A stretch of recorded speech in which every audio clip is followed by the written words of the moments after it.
Hello and welcome to another chapter reading daily of Pride and Prejudice and Zombies by Jane Austen and Seth Grahame-Smith.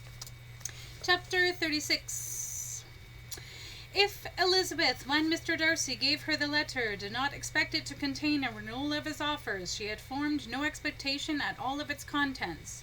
She read with an eagerness which hardly left her power of comprehension, and from impatience of knowing what the next sentence might bring, was incapable of attending to the sense of the one before her eyes. His belief of her sister's being stricken she instantly resolved to be false, and his account of the worst objections to the match made her too angry to have any wish of doing him justice.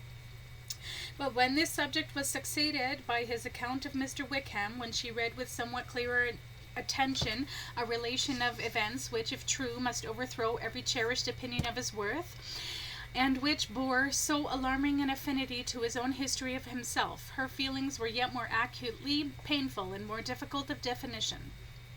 Astonishment, apprehension, and even horror oppressed her. She wished to discredit it entirely, repeatedly exclaiming, "This must be false! This cannot be! This must be the grossest falsehood!" In this perturbed state of mind, with thoughts that could rest on nothing, she walked on, but it would not do.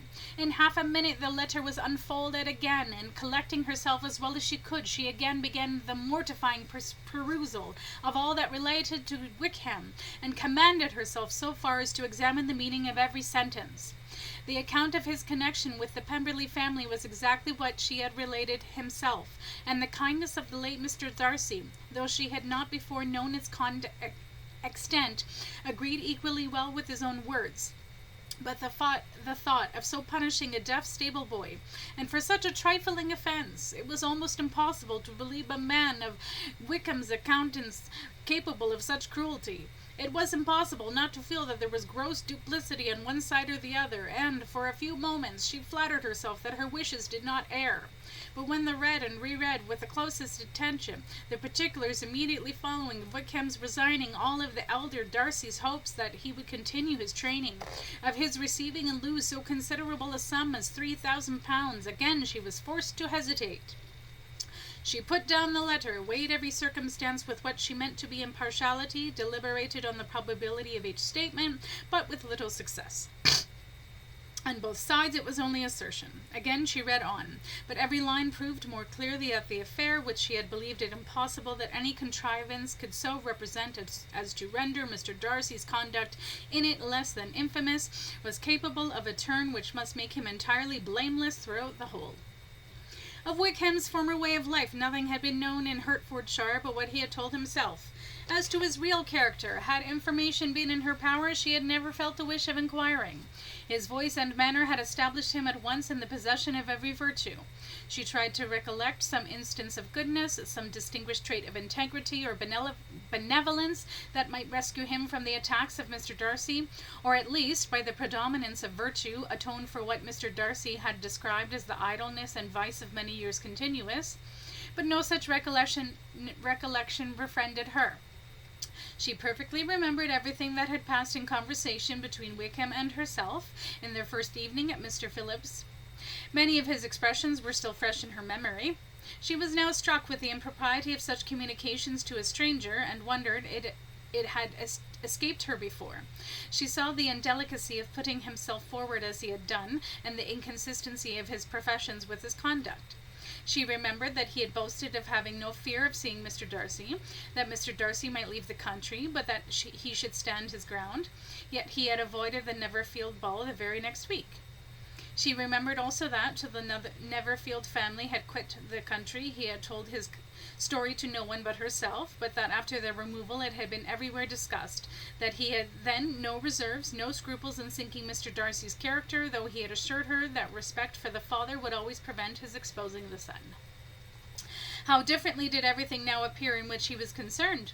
His behavior to herself could now have had no tolerable motive. He had either been deceived with regard to her fortune, or had been gratifying his vanity by encouraging the preference which she had believed she had most cautiously shown. Every lingering struggle in his favour grew fainter and fainter, and in farther justification of Mr. Darcy, Jane had long ago asserted his blamelessness in the Wickham affair. course of that proud and repulsive as were his manners, she had never, in the whole course of their acquaintance, seen anything that betrayed him to be unprincipled or unjust.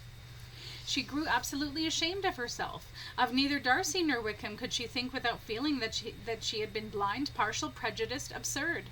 Had she her dagger, Elizabeth would have dropped to her knees and administered the 7 cuts of dishonor without a moment's hesitation. "How despicably I have acted," she cried. "I, who have prided myself on my discernment.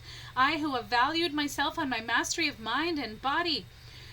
Who have often disdained the generosity of my sister and gratified my vanity in useless mistrust. How humiliating is this discovery! Oh! Were my master here to bloody my back with wet bamboo!" From herself to Jane, from Jane to Bingley, her thoughts were in a line which soon brought to her recollection that Mr. Darcy's explanation there had appeared very insufficient, and she read it again. Widely different was the effect of a second perusal. How could she deny that credit to his assertions in one instance, which she had been obliged to give in the other? He declared himself to be suspicious of her sister's being stricken, and she could not deny the justice of this wariness, for Jane's cold had been severe indeed, and even Elizabeth had once or twice suspected the same. When she came to that part of the letter in which her family were mentioned in terms of such mortifying yet merited reproach, her sense of shame was severe. The compliment to herself and her sister was not unfelt. It soothed, but it could not console her for the contempt which had thus been self-attracted by the rest of her family, and as she considered that Jane's disappointment had in fact been the work of her nearest relations, and reflected how material the credit of both must be hurt by such impropriety of conduct, she felt depressed beyond anything she had ever known before. After wandering along the lane for 2 hours, giving way to every variety of thought, reconsidering events, determining probabilities, and reconciling herself, as well as she could, to a change so sudden and so important, fatigue and a recollection of her long absence made her at length return home, and she entered the house with the wish of appearing cheerful as usual, and the resolution of repressing such reflections as must make her unfit for conversation. She was immediately told that the 2 gentlemen from Rosings had each called during her absence, Mr. Darcy only for a few minutes, to take leave, but that Colonel Fitzwilliam had been sitting with them at least an hour, hoping for her return, and almost resolving to walk after her till she could be found. Elizabeth could be just affect concern in missing him. She really rejoiced at it. Colonel Fitzwilliam was no longer an object. She could think only of her letter.